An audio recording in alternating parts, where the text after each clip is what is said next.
Hola, ¿qué tal? Mi nombre es Iraíz del Carmen Molina Tinajero y les doy la más cordial bienvenida a esta cápsula de radio donde hablaremos acerca del neoliberalismo y cómo se implementó en México. Pues antes que nada, el neoliberalismo es una corriente de pensamiento que aboga por la reducción del papel del Estado en la economía y por la privatización, la desregularización y la apertura comercial. Esta corriente de pensamiento surgió como una respuesta a la crisis económica de los años 70, promoviendo liberar los mercados y así también fomentar el crecimiento y la eficiencia de los mismos. En México, la implementación del neoliberalismo surgió como una respuesta a un grave desequilibrio fiscal. De entre 1970 y 1982, las empresas paraestatales crecieron desmedidamente, pasando de ser 272 a ser 1.155, lo que generó pérdidas financieras y un gran déficit financiero. A principios de los años 80, los intereses internacionales se elevaron drásticamente. Por otro lado, el precio del petróleo cayó.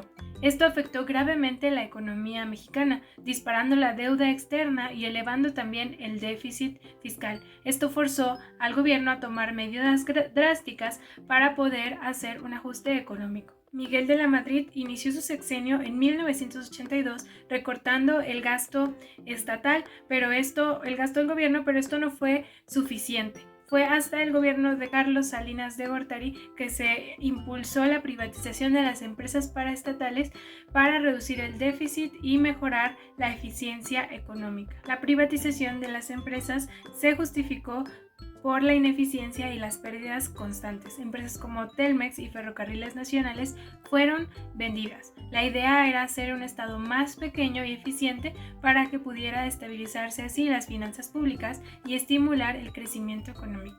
Aunque el neoliberalismo ayudó a contener la inflación y estabilizar la economía, también tuvo algunos efectos controvertidos, como favorecer el capital sobre los trabajadores. La apertura comercial y la desregularización también trajo algunos desafíos, incluyendo la vulnerabilidad a las crisis externas. En ese entonces, Pemex jugó un papel crucial gracias a la explotación del campo Cantarell. Sin embargo, en épocas más recientes, la producción ha disminuido y los costos han aumentado, lo que ha afectado la economía del país. Si pensamos en el gobierno actual, podemos ver la retórica antineoliberal de este gobierno, pero muchas políticas han seguido la misma línea, como el Tren Maya o la refinería de Dos Bocas, que han generado también nuevos desafíos. Sin embargo, antes de continuar, es importante destacar que el neoliberalismo no surgió de la noche a la mañana en nuestro país, sino que se fue desarrollando desde los años 30, cuando empresarios que estaban inconformes con las políticas desarrollistas del cardenismo comenzaron a abogar por una economía más liberal, influenciados por algunos pensadores como Ludwig von Mises y Friedrich von Hayek. El modelo de Cárdenas, donde el desarrollo estaba liderado por el Estado, se mantuvo hasta el año de 1982. Sin embargo, las reformas de Lázaro Cárdenas afectaron algunos intereses, lo que llevó al surgimiento de un proyecto neoliberal alternativo. Empresarios como Raúl Bailleres y Aníbal de Iturbide, junto con intelectuales como Luis Montes de Oca y Miguel Palacios Macedo, comenzaron a promover una economía basada en la estabilidad de precios y el laissez-faire, que significa una doctrina que tiene que ver con la mínima intervención del Estado. Finalmente, esta visión, como ya lo comentábamos, comenzó a consolidarse a principios de los años 80 bajo el gobierno de Miguel de la Madrid, que realizó un viraje hacia políticas neoliberales, consolidando el poder de los tecnócratas formados en el ITAM y en algunas universidades estadounidenses. Sin embargo, el cambio no fue exclusivo en México. En el ámbito internacional, líderes como Margaret Thatcher y Ronald Reagan promovieron el neoliberalismo, impulsando una era de globalización y liberalización económica. Ahora vamos a pasar a hablar acerca de los resultados de 6 sexenios de neoliberalismo. En 6 sexenios de política neoliberal en México, no se vio mejora de la distribución del ingreso, al contrario, aumentó la inequidad.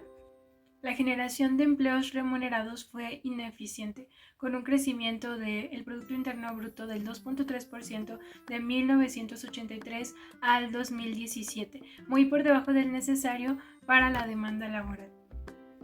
El desempleo encubierto y la migración masiva, con un saldo migratorio negativo en más de 10 millones de personas, ha sido respuesta a la falta de empleo formal. La informalidad laboral afecta a 56.6% de la población económicamente activa, demostrando la precariedad laboral y los bajos ingresos.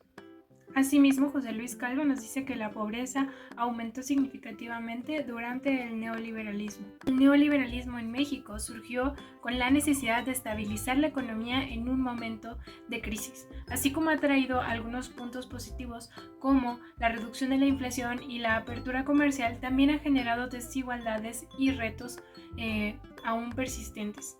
El debate sobre el papel del Estado en la economía aún sigue vigente y será parte de las cuestiones que tendrán que abordar las próximas administraciones para enfrentar los nuevos desafíos. Y bueno, hasta aquí llegamos con esta cápsula de radio. Espero que haya sido útil este paso por la historia económica de nuestro país y haya sido útil para comprender mejor el neoliberalismo y su implementación en México. Hasta luego.